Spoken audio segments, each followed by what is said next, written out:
L'échec est une expérience universelle. Chacun, à un moment donné de sa vie, a dû faire face à des revers et des déceptions.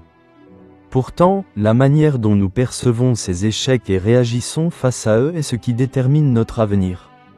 Mais as-tu déjà pris le temps d'analyser la vérité cachée derrière tes propres échecs? Quels sont les véritables facteurs qui t'empêchent de réussir? Dans cette vidéo, nous allons déconstruire les raisons profondes de tes échecs personnels et voir comment les transformer en tremplin vers la réussite. En première partie, nous allons voir l'illusion de l'échec, une perception biaisée. Avant toute chose, il faut comprendre que l'échec n'est qu'une perception.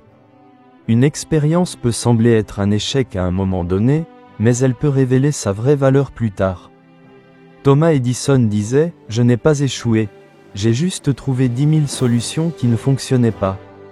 Nous avons souvent tendance à surestimer l'impact de nos échecs et à les voir comme des signes de notre incompétence plutôt que comme des étapes nécessaires vers l'amélioration. Voici quelques exemples qui vont t'aider. Exemple 1, le biais de confirmation.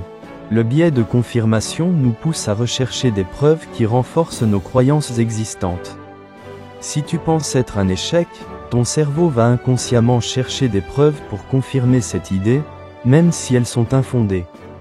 Exemple 2, l'effet de l'imposteur. Beaucoup de gens qui réussissent souffrent du syndrome de l'imposteur. Ils croient qu'ils ne méritent pas leur succès et vivent avec la peur constante d'être démasqués. Cela peut entraîner un sentiment d'échec permanent même en cas de réussite. En deuxième partie, nous allons voir les causes profondes de tes échecs. Dans cette partie, il y a quelques étapes consécutives qui déterminent tes échecs. Étape 1, c'est la peur de l'échec elle-même. La peur de l'échec est paradoxale. Elle nous empêche d'agir, et donc nous condamne à l'échec. Beaucoup de gens renoncent avant même d'avoir essayé par peur d'être jugés ou de subir un revers. Étape 2, c'est le manque de discipline. La discipline est la clé de la réussite. Ceux qui abandonnent trop vite ne donnent pas à leurs efforts le temps de porter leurs fruits. La persévérance est ce qui distingue ceux qui réussissent de ceux qui abandonnent. Étape 3, c'est l'absence de stratégie claire. Beaucoup de gens échouent non pas parce qu'ils ne sont pas capables, mais parce qu'ils n'ont pas de plan clair. Sans stratégie, il est facile de se perdre et de perdre confiance en soi. Étape 4, c'est ton entourage toxique. L'environnement dans lequel tu évolues joue un rôle crucial. Si tu es entouré de personnes négatives qui te démotivent ou te rabaissent, il est difficile de garder confiance en toi et de persévérer. En troisième partie, nous allons voir comment transformer l'échec en opportunité. Pour transformer tes échecs en opportunités, il y a aussi quelques étapes à suivre.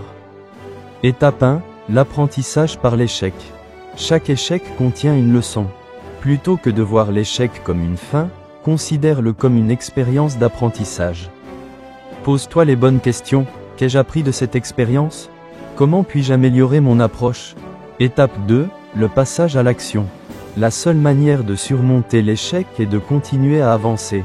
Les grands entrepreneurs, artistes et athlètes qui ont réussi sont ceux qui ont persisté malgré leurs échecs. Étape 3, s'entourer des bonnes personnes. L'importance d'un entourage bienveillant est souvent sous-estimée. Fréquente des personnes qui te soutiennent, qui croient en toi et qui t'inspirent. L'échec fait partie du processus de réussite. Il n'est pas une fin en soi, mais un passage obligatoire vers le succès. La manière dont tu choisis de le percevoir et d'y réagir déterminera ton avenir. Alors es-tu prêt à changer ta perception de l'échec?